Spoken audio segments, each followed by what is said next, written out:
पापा जी, हाँ जी।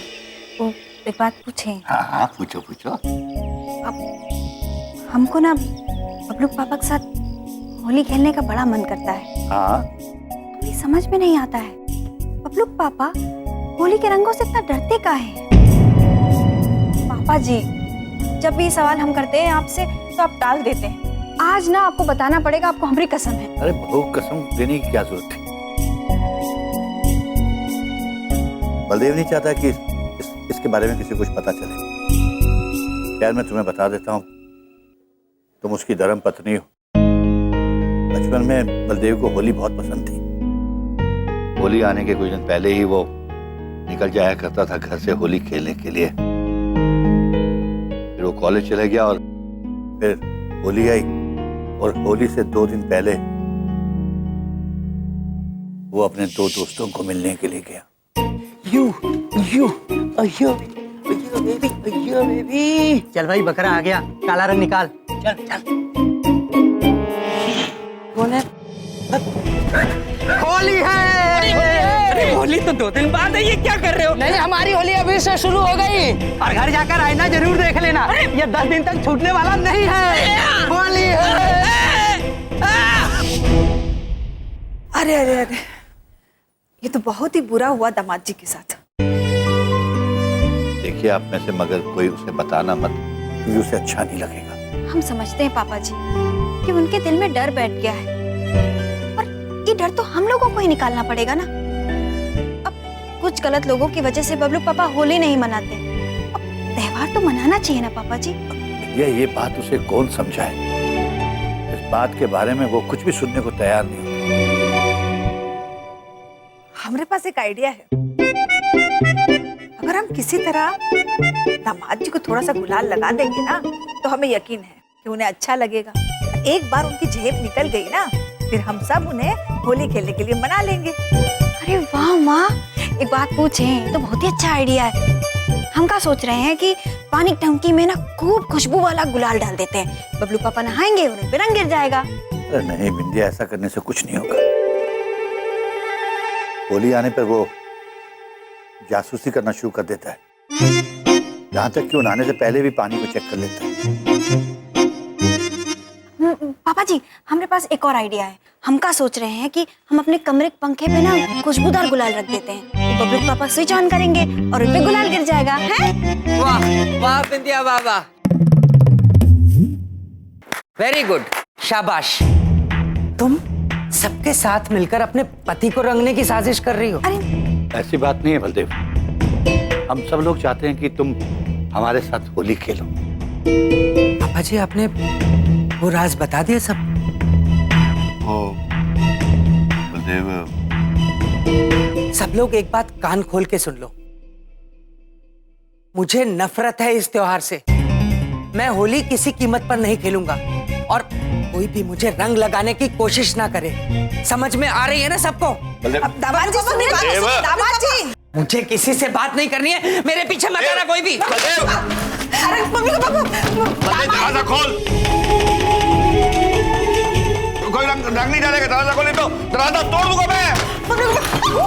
कहाँ छुपा रखे रंग? बताते क्यों नहीं? नहीं नहीं बबलू पापा, कोई रंग नहीं है। अभी तक तो हम रंग लाए भी नहीं, अभी हम भैया भेजे हैं रंग लाने के लिए। हो बलिहारी जाऊं मैं? तुम्हारे भैया भी इस साजिश में शामिल हैं? हाँ? अरे नहीं, तुम सब एक बात ध्यान से सुन लेना, मैं देख लूंगा उसको जिसने मेरे ऊपर रंग लगाया। खबरदार किसी ने मेरे ऊपर रंग लगाया। अरे पापा बात तो सुनिए।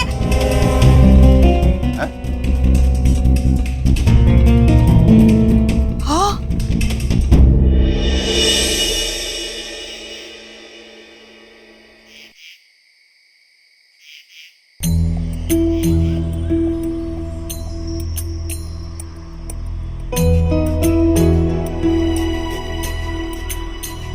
प्रभु, सब लोग इकट्ठा तो हुए, लेकिन कोई एक दूसरे से बात नहीं कर रहा है। चलिए चित्रगुप्त जी,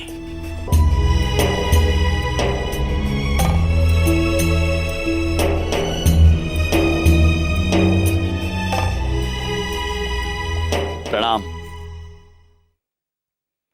ये हमारी आप सभी के साथ ये पहली होली है और हम अत्यंत प्रसन्न हैं कि हमारे बुलाने पर आप होलिका दहन पर आए हैं। यम भाई, होली तो हम किसी के साथ खेलेंगे नहीं और होली जलाना हमारी प्रथा है, इस वास्ते हम आए। वैसा है भाई, जो भी करना है जल्दी करो। किसी को जलानी है होली या मैं जलाऊं? नहीं बबलूक पापा, क्या बात है? आज होलिका दहन वही करेगा जो इस प्रथा का महत्व जानता हो, जिसे पता हो ये दहन होता क्यों है। ओ महतब शतब क्या होना है मालको, छोटी होली है, ऐसी आग शाग जला के पहले पूजा करते हैं, फिर डांस वांस कर लेते हैं, थोड़ी एंटरटेनमेंट हो जाती है, बन जाती है छोटी होली, काल खत्म। इसमें क्या है? मान गई छोटी होली, पता ना सता आ जाते हैं घर से। अरे भाई साहब, इसके पीछे बहुत गहरी कथा है और उसका हीरो है प्रहलाद। प्रहलाद और उसके पिताजी की बनती थी, झगड़ा रहता था उनमें और उसके कारण ही ये कुछ होली वाली जलाई जाती है। मैंने बहुत पहले पढ़ी थी बचपन में कहानी, ये भूल गया मैं, पता है बाकी मैंने। हाथ में पूजा की थाली है, झूठ नहीं बोलेंगे। इस प्रथा का ज्ञान हमें भली भांति पता है। होली इसलिए मनाई जाती है क्योंकि आज के दिन होली का दहन हुआ था, है क्यों दादाजी? हाँ पंडित जी, बिल्कुल सही कह रहे हैं आप। तो ठीक है, हम होली का दहन करते हैं, चलिए। नहीं पंडित जी, आप इसकी कहानी अवश्य जानते होंगे, किंतु इसका अर्थ, इसकी भावना आप समझे नहीं। यदि समझते तो जो सुबह आपने किया है वो नहीं करते। अरे तुम कहना क्या चाहते हो यम जी? हाँ, कौन जलाएगा होली फिर? हाँ, आप ही सब जलाएंगे, तो फिर किंतु उससे पहले हम आपको इसका अर्थ समझाना चाहेंगे। अरे बाप रे, साईं इतनी रात को बड़ी तुम ज्ञान बांटेगा क्या हमको बाबा? नहीं पुत्र, हम आप सभी को कुछ दिखाना चाहते हैं।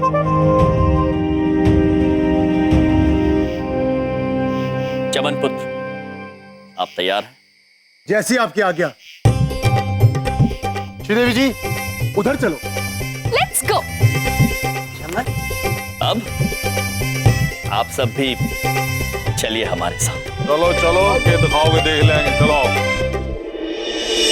भाई, उस नौटंकी वाले का पता चल गया। यमराज नाम है उसका, यहीं रहता है चंद्रपुरी में। ठीक है, आज उसको सबक सिखाने का दिन है। हॉकी उठा और चलो गाड़ी में बैठो।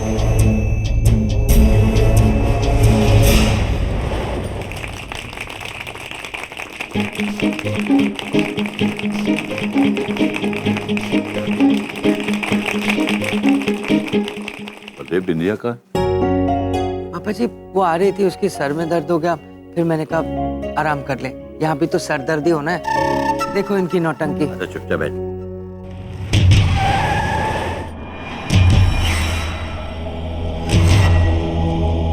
प्रणाम चंद्रपुरी वासियों। कहते हैं संसार में जो सबसे बड़ी शक्ति है वो सच्चे दिल से की गई ईश्वर की भक्ति है।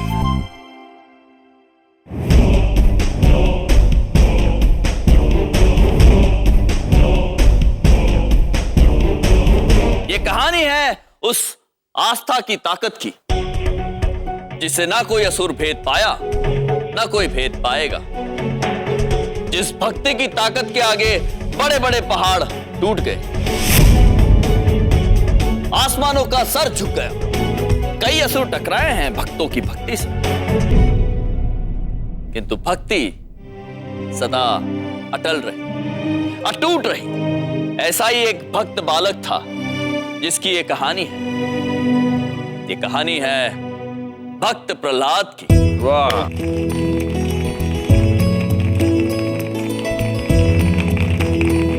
प्रहलाद की अटूट भक्ति को तोड़ने का संकल्प लेने वाले और कोई नहीं, स्वयं उनके पिताजी थे।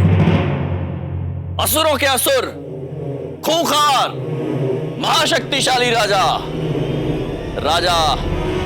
हिरण्यकश्यप।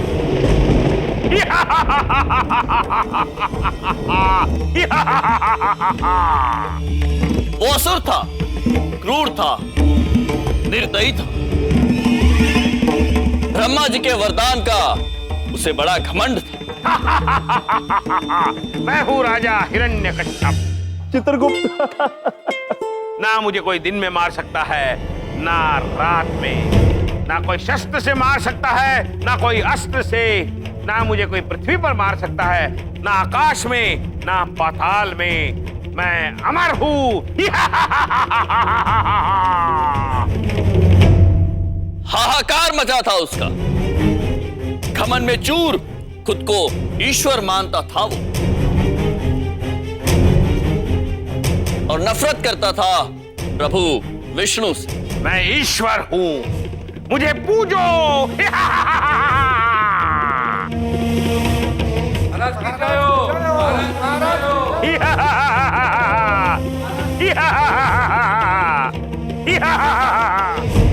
इस झूठी प्रशंसा से इतना अंधा था वो कि ना ईश्वर दिखा से, ना उनके चमत्कार।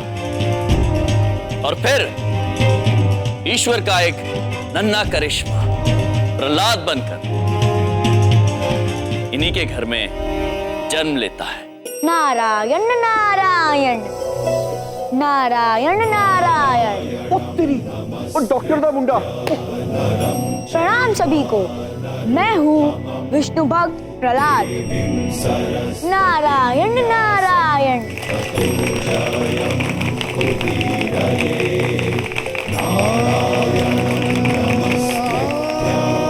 चेहरे पर एक अटल सौम्य मुस्कुराहट। नारायण नारायण। उसकी भक्ति में भगवान विष्णु का तेज था। उसे न डर था किसी गाज का, ना किसी दाज का। हिरण्यकश्यप ये जानने के बाद कि उसका पुत्र उसे नहीं प्रभु विष्णु को पूजता है, नारायण नारायण। क्रोध से तिल मिला उठा और पूरे आक्रोश के साथ बुलाया अपने पुत्र प्रहलाद को। प्रहलाद, नारायण नारायण। जब तुम्हारे भगवान स्वयं तुम्हारे सामने खड़े हैं, तो किसी और को पूजने की क्या जरूरत है? मैं क्षमा चाहता हूँ पिताजी, आप मेरे पूज्य पिताजी अवश्य हैं, पर भगवान नहीं। पिता ईश्वर तुल्य होते हैं, ईश्वर नहीं। ईश्वर तो सिर्फ एक है, प्रभु विष्णु। नारायण नारायण। प्रहलाद, तुम्हारी इस अशिष्टता के लिए मैं तुम्हारे प्राण ले सकता हूँ। नहीं पिताजी, आप प्राण लेने का प्रयत्न अवश्य कर सकते हैं, लेकिन ये प्राण आपके या मेरे नहीं, प्रभु विष्णु के हैं। इन प्राणों को हरना या बचाना सिर्फ और सिर्फ प्रभु के हाथ में है। नारायण नारायण। बंद करो ये नारायण नारायण का जाप। नारायण नारायण। प्रहलाद, नारायण नारायण। प्रहलाद, नारायण नारायण। प्रहलाद।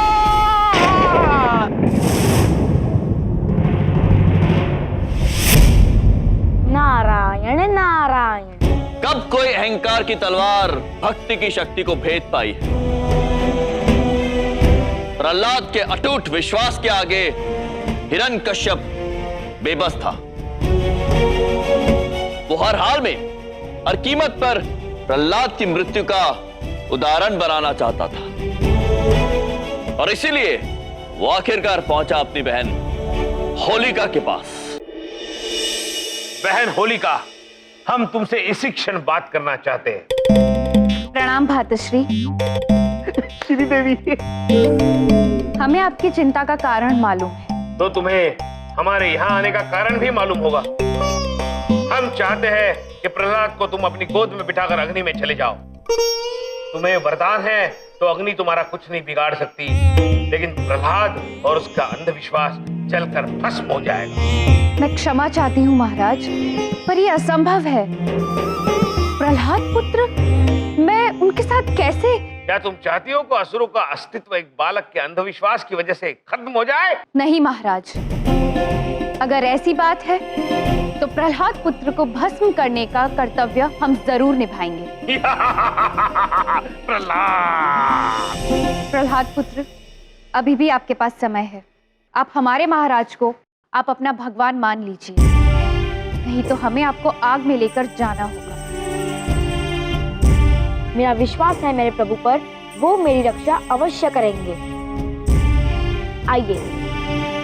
नारायण नारायण नारायण नारायण नारायण नारायण नारायण नारायण नारायण नारायण।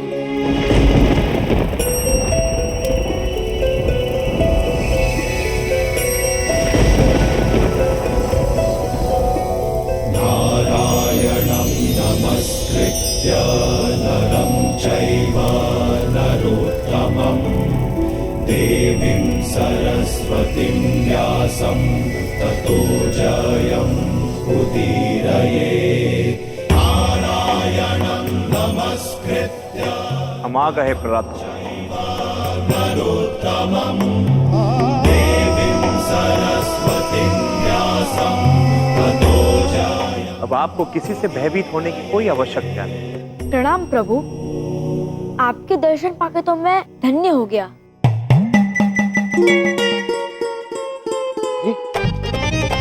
शिव जी का रोल तो मैं करने वाला था, ये अचानक कौन आ गया? आप हमारे सबसे परम भक्त हैं प्रहलाद।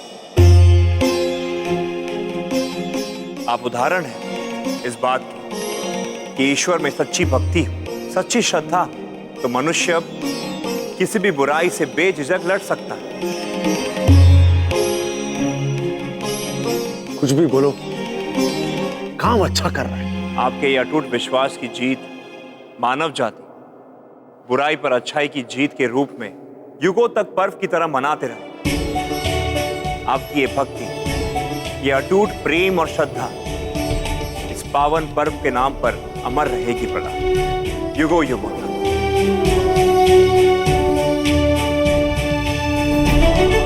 प्रणाम प्रभु।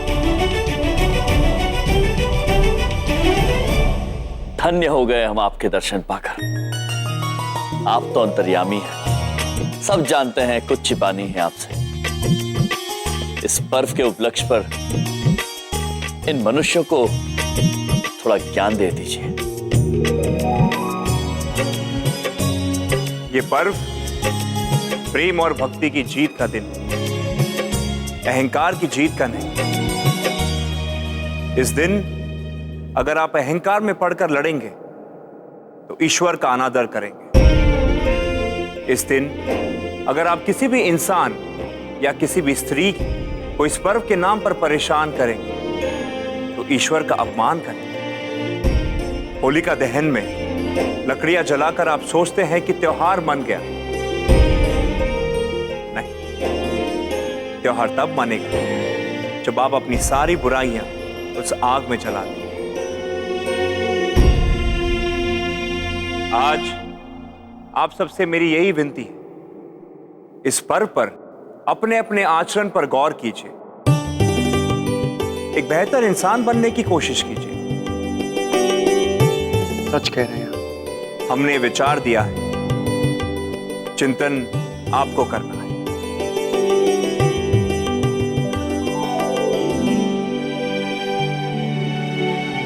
चलिए, होलिका दहन का समय हो गया। धन्यवाद प्रभु।